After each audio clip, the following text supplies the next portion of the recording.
Саламатсыздарбы кыргыз элим? Биз кайрылуу жасап атканыбыздын себеби кызым ооруп атат азыркы учурда. Буга чейин деле кыргыз элим жардам берип келген, буга чейин деле операцияларына чейин жардам беришкен. Азыр дагы кичине жардам берсеңиздер, Аллахтын ыраазычылыгы үчүн. Түнү менен уктабайт, кыйналып чыгып атат.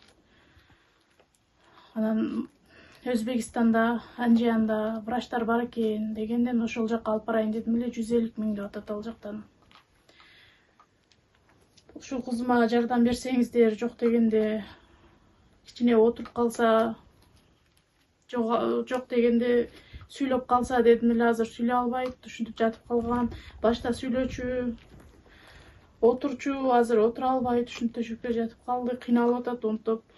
Кичине кайрымдуу инсандардан жардам сурайт элем, жардам берсеңиздер, Аллахтын ыраазычылыгы үчүн.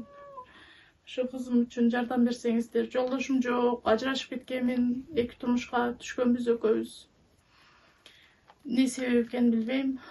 Ошо эки себептен түшкөнбүз, даже эки жолго түшкөнбүз жолдошум экөөбүз. Азыркы учурда 86-жылкы балдар үй берген, ошодо турам. Ошо кыз үчүн берген жардам кылып. Азыркы учурда ошол үйдө турам. Жардам берсеңиздер, жардам колун сунсаңыздар ушу кызым үчүн. Буга чейин да жардам бергенсиздер, рахмат, Аллахым ыраазы болсун сиздерге. Дагы жардам сураганга туура келип атат, кызым ооруп, кыйналып атат. Онтогон кызды алып отуруш кыйын болуп атат. Жанында туруп, жүрөгүм сыгылып кетти да чындыгында. Ушу кызым жакшы кылып алсам, дагы кичине колуңуздарды сунуп коюңуздар, жардам колуңуздарды. Рахмат, Аллахым ыраазы болсун.